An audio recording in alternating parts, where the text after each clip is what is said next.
Now we're here at a local gas station in Weehawken, New Jersey. This Lukoil is charging $4.79 a gallon. Now prices, as you know, are going up, and where Americans are feeling it the most is at the pump.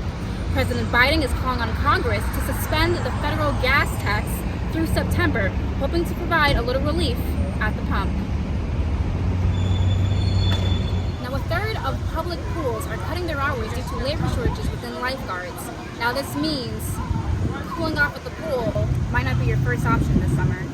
Weehawken doesn't have as many historical moments, but we do have this one. This is the same exact spot where Alexander Hamilton, the man you see standing behind me, he was shot here during a duel with Aaron Burr. Now the strange thing is that his son died in this same exact spot 3 years earlier. Coincidence?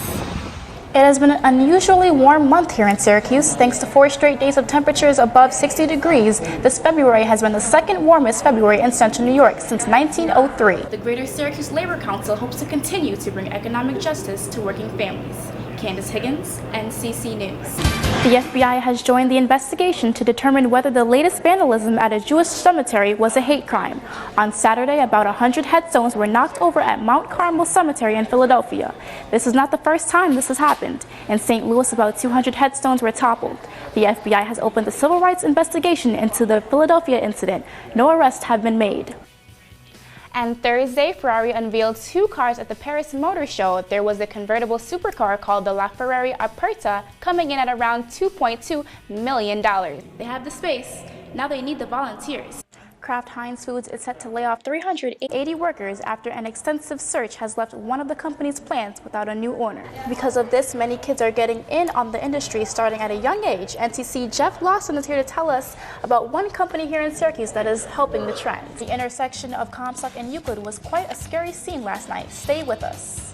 3 of 5 people have died after their plane crashed into a home in Riverside, California. The group attended a weekend cheerleading competition at Disneyland. The plane went down a mile after taking off from Riverside Municipal Airport, crashing into one house and sending down another. Residents of either house were not home during either crash. The 2 survivors experienced slight amnesia and minor injuries. After the break, a crash course in self-defense is on the minds of women across central New York. The president says America needs to start winning wars once again. Trump plans to do so by investing $54 billion into security and defense programs. Welcome to Juice and Java. I'm Monique Euster. And I'm Candace Higgins. Let's head to the juiciest stories from this week. Not understanding the difference between public parking and parking on private property can lead you to one expensive parking fine. A parking booth attendant named David Launenberg for the Key Bank in downtown Syracuse says some try to get over on the system. Some people choose to ignore that and take the chance to go ahead and park and ignore the signs, ignore payment. So that usually takes place after the lot is closed down. People just take their chances. Due to the rise of booted cars, City Hall has gotten involved. Councilman Stephen Thompson says there has been an upset among citizens regarding the bootment of their cars by parking in what they assumed were public lots. But the owners of these spaces do in fact have the right to tow any vehicle parked in their lot. It came to our attention, the city's attention first, and the city asked, along with the chief of police, the police department, asked the council to put some ordinance together relative to this booting policy. Because what they were being told is that individuals were heading out to, they were up in the university area and they would park their vehicle and they'd go across the street and they'd come back and there'd be this boot on it, and they were charged $150. The Common Council has decided to put this matter in the hands of another sector, the Department of Law. The council will provide them with a number of complaints, bootings, and towings regarding illegal parking on private property. Mayor Stephanie Miner announced that the city will once again collaborate with the university. My pleasure to announce that Syracuse University and the city of Syracuse have come to an agreement to extend and enter into a new service agreement. Chancellor Kent Syverud says the university will provide a large sum of money to the city of Syracuse. But how much? In total, this new agreement will provide the city an unprecedented level of funding totaling $7 million over the next 5 fiscal years. The mayor says that this agreement will compensate for the impact that Syracuse University has on city services, as well as provide more funding to community organizations. As the city grows and as it fulfills its needs, that we have the tools and the resources to help them do that. This is the details of which I'm happy to share with you, but really the most important part of this agreement is two entities working together in forwarding both of our destinies. Is your child a college student looking for a summer internship? SU student Albia Alziaidi says South Salina Street holds a diamond in the rough. This storefront may say Vision Center, but people don't come here to get their eyes checked out. They come here to create new visions. MercyWorks is a group of individuals stationed at the Vision Center.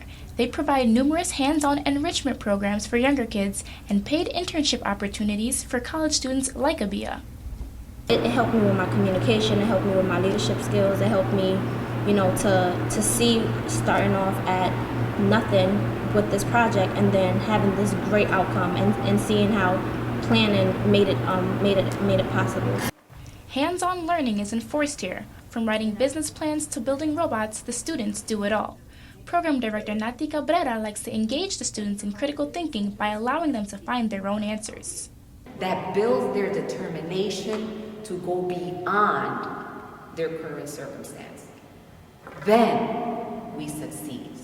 MercyWorks is a symbol for renovation. Despite some of the difficult backgrounds that the students have come from, they believe they can help remold their futures. They have the space, now they need the volunteers. If you would like to become a volunteer, you can do so by contacting them via their website, vcsyracuse.com. For NCC News, I'm Candace Higgins. The Consensus, a group of high-profile individuals, has a lot planned for the future of Onondaga County, but the talk of consolidation worries a few. Khalid Bey of the south side of Syracuse suggests the Consensus might be up to something other than the bettering of the county. A diminishing of African American or quote-unquote minority voting power. At the most recent meeting held on Monday in the Huntington School of Eastwood, Kevin Schwab, a representative of Consensus, spoke to a crowd of about 40 to discuss the proposed plans. With a majority Anglo-Saxon crowd, Mr. Schwab made sure he included the worries of the 3 people of color in attendance. It is an absolute priority for Consensus that representation not be lost and that it is a fair representation of our community. Mr. Schwab says the commission wants to hear the voices of all. No one should lose representation, should have their representation diminished. The voices of every part of this community have to be a part of this process.